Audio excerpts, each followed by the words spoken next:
안녕하세요, 여러분. 이번에는 조금 색다른 주제를 가지고 접근해 봅시다. 우리나라 사람들은 대부분 애국자인 것 같습니다. 왜 그럴까요? 저는 그것이 대부분의 우리말에 붙어 있는 우리라는 말이 많은 것을 대변해 준다고 생각합니다. 본론으로 들어가 이번 시간에는 무엇이 한국을 전후의 폐하로부터 지금까지 급속한 발전을 이루게 했을까? 그리고 앞으로 그러한 흐름은 계속 이어질까? 라는 주제를 가지고 이야기해 보도록 하겠습니다. 무엇이 우리나라를 지금까지 급속한 발전을 이루게 했을까요? 모든 것에는 이유가 있습니다. 저는 그것을 능력적 레디니스 측면에서 바라보고 이야기해 보려고 합니다. 그 이유를 구체화하기 위해 한 나라를 한 사람에 비유해 봅시다. 과연 어떤 사람이 일을 가장 잘할까요? 쉽게 생각하면 똑바로 생각하고 그것을 실천할 줄 알며 꾸준히 노력하는 사람이 아닐까요? 우리나라가 그동안 지속적으로 발전할 수 있었던 것은 바로 이러한 요건을 만족하였기 때문이라고 생각합니다. 즉, 나라를 구성하는 국민들이 똑똑하고 열심히 일했기 때문입니다. 그럼 어떻게 국민들이 똑똑하다고 말할 수 있을까요?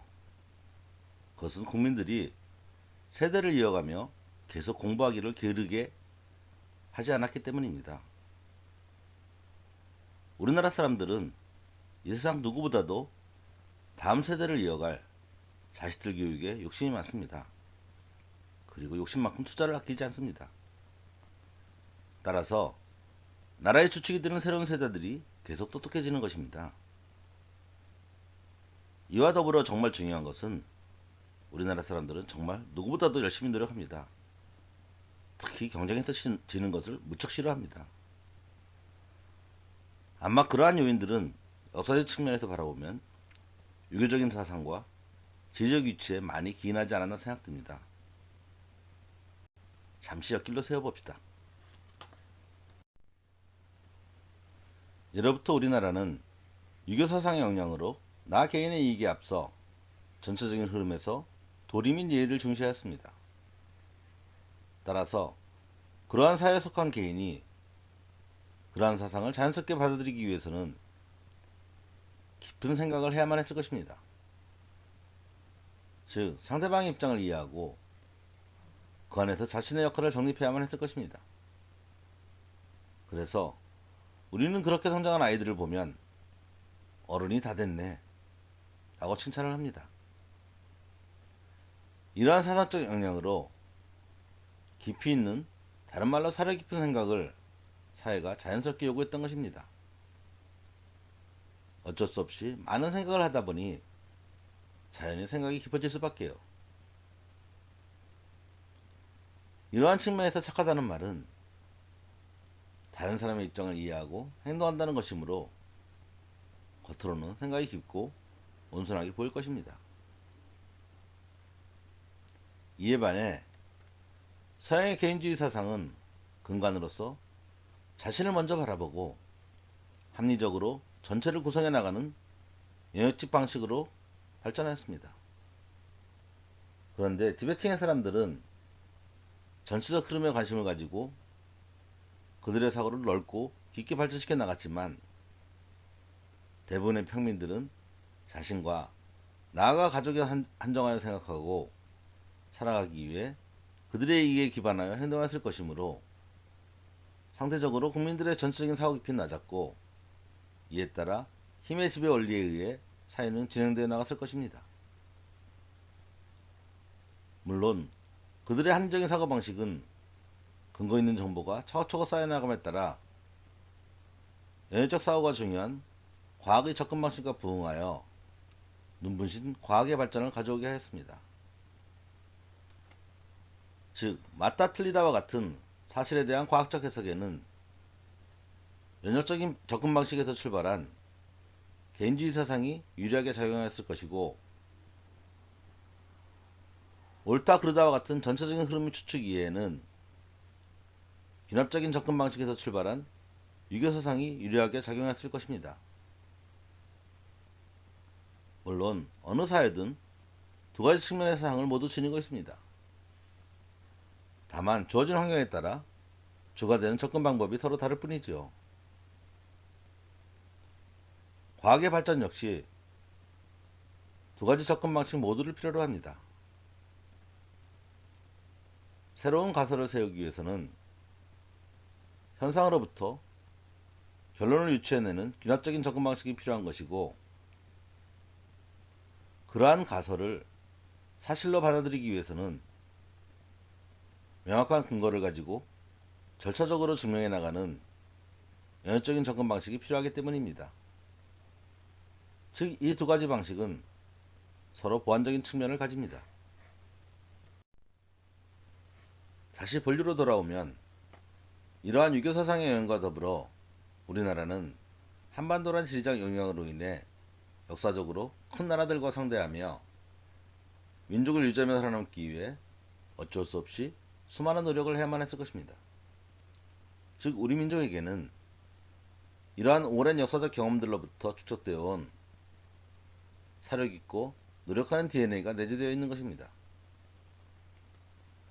지금까지 우리나라의 급속한 발전에는 첫째, 올바른 방향 측면에서 똑바로 생각하는 사람들을 길러내기 위한 교육의 열정과, 둘째, 행동 측면에서 노력의 성실함이 제대로 역할을 한 것이 주된 요인이 되었다고 생각합니다.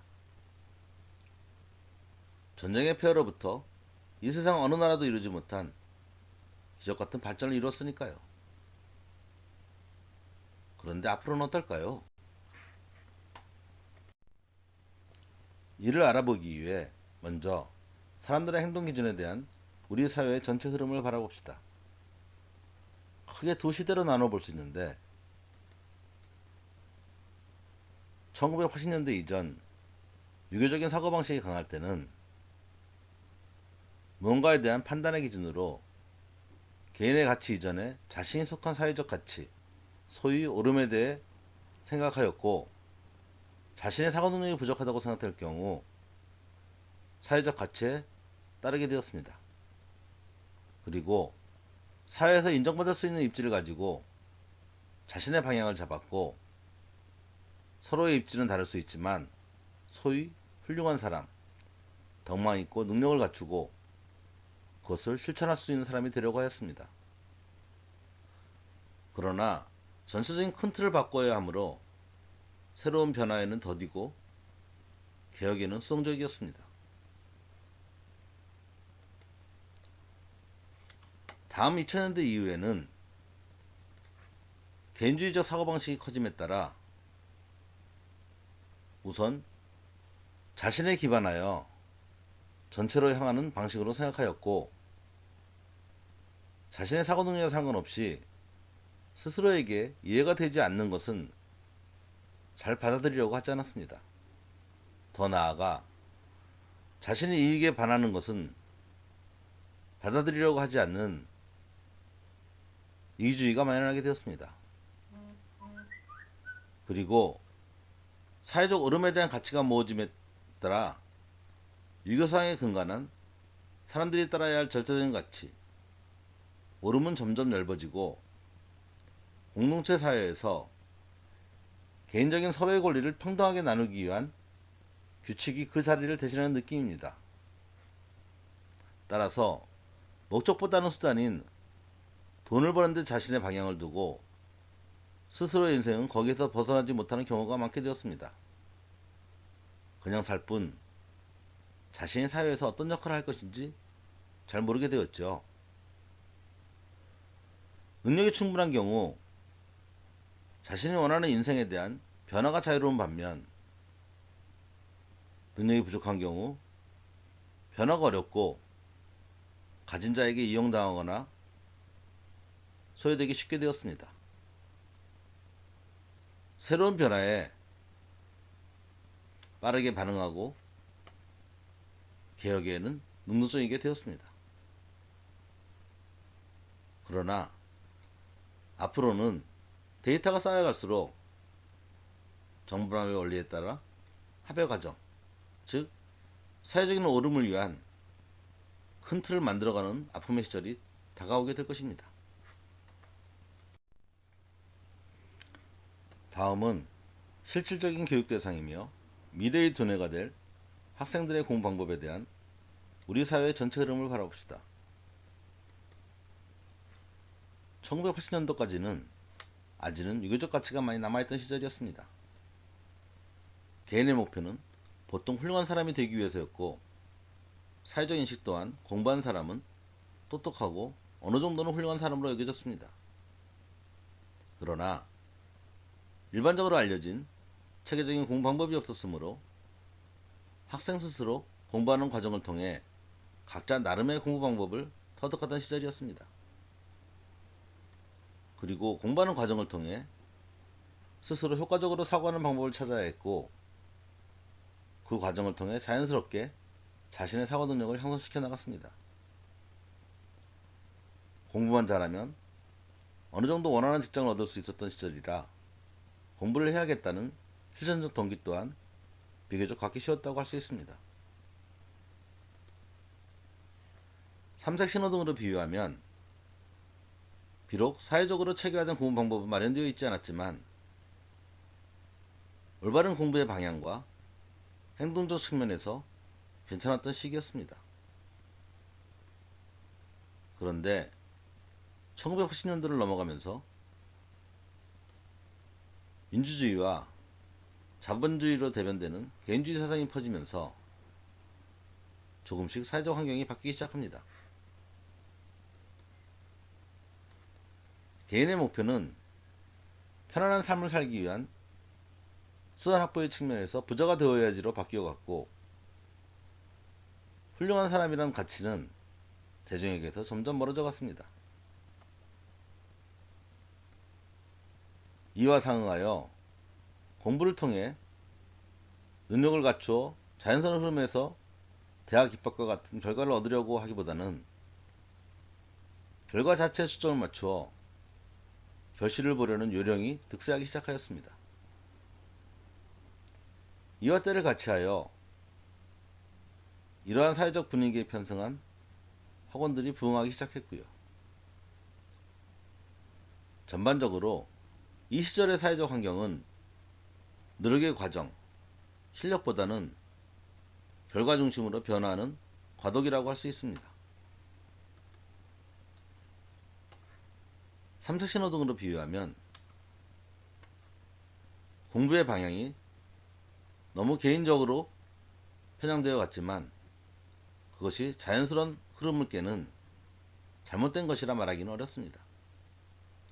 문제는 생각의 과정 훈련을 통해서 실력을 쌓아나가려 하지 않고 시험을 위한 쪼치개식 유형을 찾고 그것을 암기하여 쉽게 결과를 얻으려고 하지만 효과적이지 못한 방법과 행동에 있습니다. 그로 인해 비록 열심히 노력하여도 제대로 실력이 쌓이지 않는 것이었죠. 그 시절에도 사람들은 열심히 노력했으니 행동 측면은 파란색으로 표현했습니다. 이제 가장 최근인 2000년 이후를 살펴봅시다.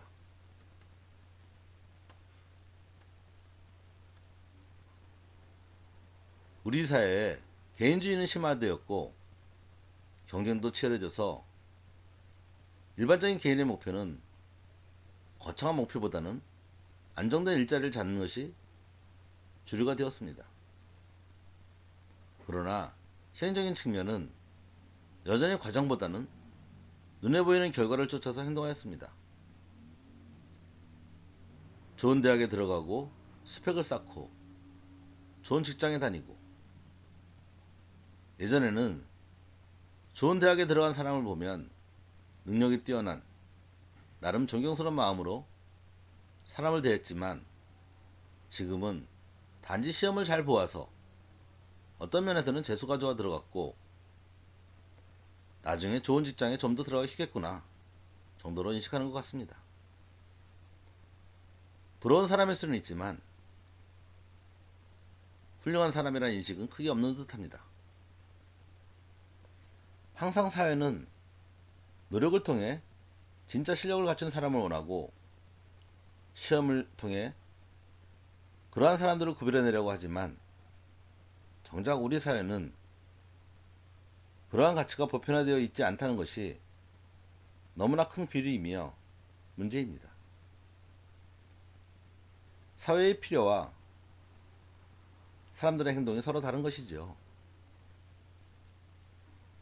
지금 대부분의 학생들은 스스로 공부할 엄두를 내지 못하고 있습니다. 학원에 의존하여 생각의 과정 훈련이 빠진 암기식 공부에 그들의 노력의 기회를 탕진하며 오히려 공부에 대한 나쁜 습관을 들이고 있습니다.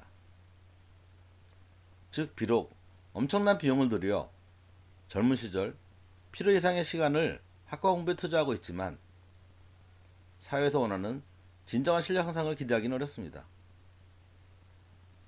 정말 국가적인 낭비가 아닐 수 없습니다. 삼색 신호등으로 비유하면 지금은 여전히 열심히 일한다는 것만 빼고는 모두 적색인 총체적 난국에 처해 있다고 할 수 있습니다. 그러나 열심히 한다는 것은 아직 힘이 남아 있다는 것이니 잘못된 것을 바로잡으면 됩니다. 그럼 지금까지 주어진 상황을 살펴보았으니 지금부터 이 문제를 풀어봅시다. 뭐가 가장 큰 문제일까요? 앞에서와 같이 시대별로 나누어 그 내용을 살펴보도록 하겠습니다. 1980년 이전에는 그런대로 괜찮은 상황이었습니다. 그렇지만 자기도 학습을 위한 기준체계가 마련되어 있지 않아 각자 모두가 나름의 방법을 찾아야 했었습니다. 그에 비해 1980년에서 2000년 사이에는 방향과 방법 측면에서 상황이 오히려 나빠지고 있습니다. 그것은 학습 방법의 효율을 꾀하는 방법으로서 체계적인 자기주도 학습이 아닌 학원에 의한 외부주도 학습, 암기식 반복 학습이 성행하게 되었으며 이는 쉬운 실행 방법으로 여겨져 학원의 성향을 가져왔고 여기서부터 공부의 방향이 틀어지기 시작하였습니다.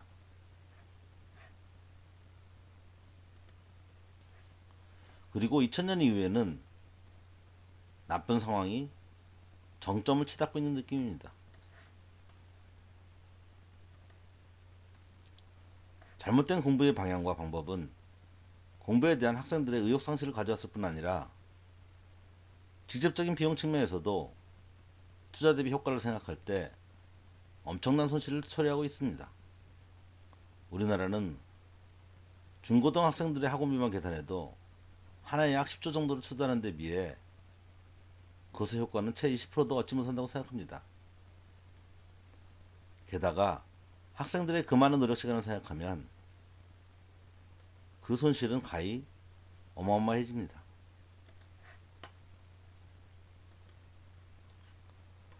정리된 바 그림에서 무엇이 보이시나요? 오히려 결과는 조금씩 줄어드는 데 비해 노력은 무척 늘어나고 있습니다. 실제 결과는 행동을 통해서 나옵니다. 이에 지속적인 문제를 살펴보면 바로 노력에 대한 효율성이 투자 대비 점점 나빠지고 있다는 것을 알 수 있습니다. 네, 그렇습니다. 개인주의적 사회에 들어선 것이 문제가 아니라 그러한 변화의 흐름에서 그것에 대처한 우리의 방법에 가장 큰 문제가 있었던 것입니다.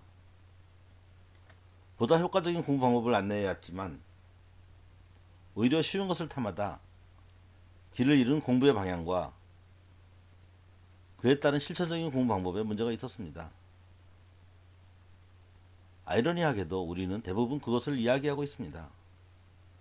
그러나 구체적인 실행 방법을 몰라 실천을 하지 못하고 있었을 뿐입니다.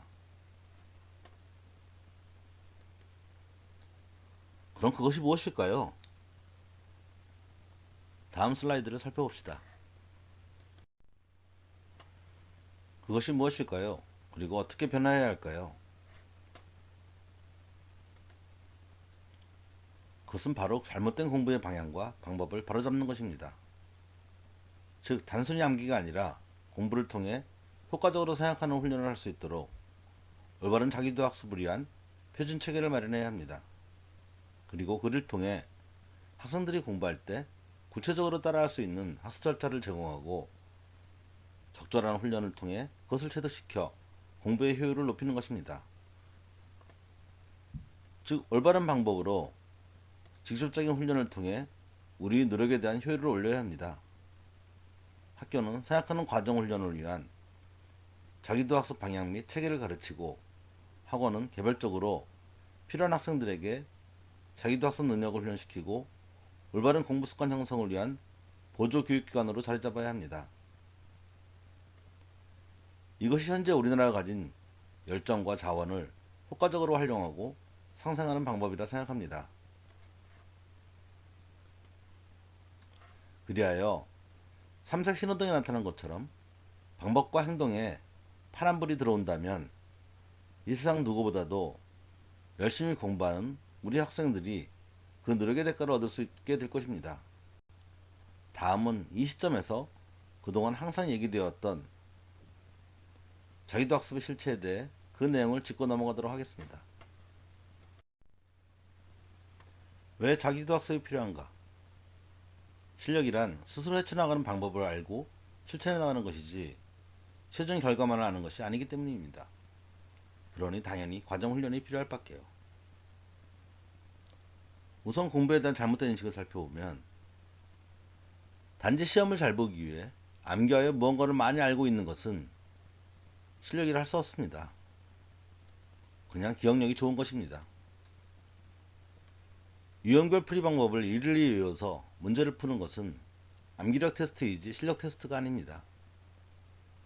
즉, 문제에 대한 유형별 풀이 방법을 외우는 것은 암기력 훈련이지 실력 향상 훈련이 아닌 것입니다. 그럼 실력 향상을 위한 공부, 그리고 자기도 학습에 대한 올바른 인식을 정리해 봅시다. 우리가 실력이라고 말하는 것은 임의의 상황이 주어졌을 때 실제 그것을 풀어나가는 능력입니다. 즉, 실력은 바로 상황에 대한 종합적 이해 능력과 더불어 주어진 상황에서 실마리를 찾아가는 판단 능력을 의미하는 것이지 암기력이 아닙니다. 따라서 그러한 실력 향상은 주어진 상황에서 효과적으로 문제를 해결해 나가기 위해서 필요한 일련의 논리적인 사고과정 정리 및 그것을 실행해 나가는 과정 훈련을 통해서만 이루어질 수 있는 것입니다. 직접 판단을 해보지 않고 판단 능력을 키울 수 없는 것처럼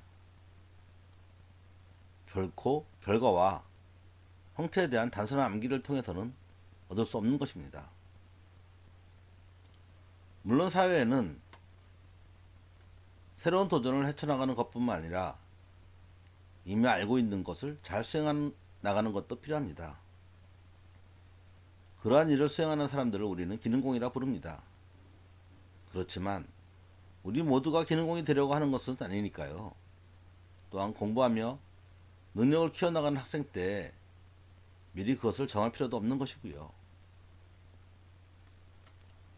올바른 방법에 따라 꾸준히 훈련해 나간다면 누구나 효과적으로 자기도 학습 능력, 이론 학습 능력 및 문제개발 능력을 키워나갈 수 있습니다.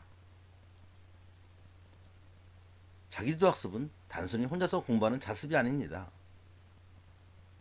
올바른 공부의 방향과 방법을 가지고 스스로 주도하여 공부를 해나가는 것을 의미합니다. 체계적인 자기도 학습 방법, 이에 대한 자세한 설명은 이번 강의의 주제를 벗어나므로 구체적인 각 주제에 대한 설명은 유튜브 형성화 수학 채널에 있는 강의 동영상들을 참조하시기 바랍니다. 수학 공부는 논리사고력 훈련을 위한 가장 좋은 방법입니다. 이 동영상들은 이를 기준으로 각 과정의 자기도 학습 방법에 대한 구체적인 절차를 설명한 것입니다. 키워드 형성화 수학으로 조회하시면 쉽게 찾으실 수 있을 것입니다. 그럼 정리해 봅시다. 우리나라가 그동안 지속적으로 발전을 할 수 있었던 것은 방향을 잘 잡고 누구보다 열심히 노력해왔기 때문입니다. 그런데 잘못된 공부의 방향과 실행 방법상의 문제가 있어 점점 정체되고 경쟁력은 상실해가고 있습니다. 그러나 아직 늦지 않았습니다. 드러난 문제점들을 해결함으로써, 즉 체계적인 자기도 학습을 통해 우리는 공부의 효율을 높이고 그 과정을 통해 공부를 하는 근본 목적인 학생들의 사고 능력과 실행 능력을 키울 수 있도록 해야 합니다. 개개인의 실력 향상을 통해 점차 우리의 자존감은 높아질 것이고, 또한 지금의 노력과 경험은 후세에 좋은 DNA로 전달될 것입니다. 그리고 우리나라는 제2의 지속적인 발전을 이루어 갈 것입니다. 이렇게도 생각해 볼 수 있을 것입니다. 혹시 누군가는 우리의 삶을 인생은 한 방이야 하고 역방향에서, 즉 결과 성공의 측면에서 바라보고자 할 것입니다. 살다 보면 누구나 몇 번의 기회를 맞이합니다. 그러나 기회가 주어진다고 모두가 그 기회를 잡는 것은 아닙니다. 미리 준비된 자만이, 즉 역량이 갖춰진 자만이 기회가 주어졌을 때 그 기회를 잡을 수 있는 것입니다. 어찌 보면 인생을 성공의 측면에서 바라볼 경우 우리는 평소에 그것을 위한 준비를 하고 있는지도 모르겠습니다. 형성화 수학의 저자 손중모였습니다. 감사합니다.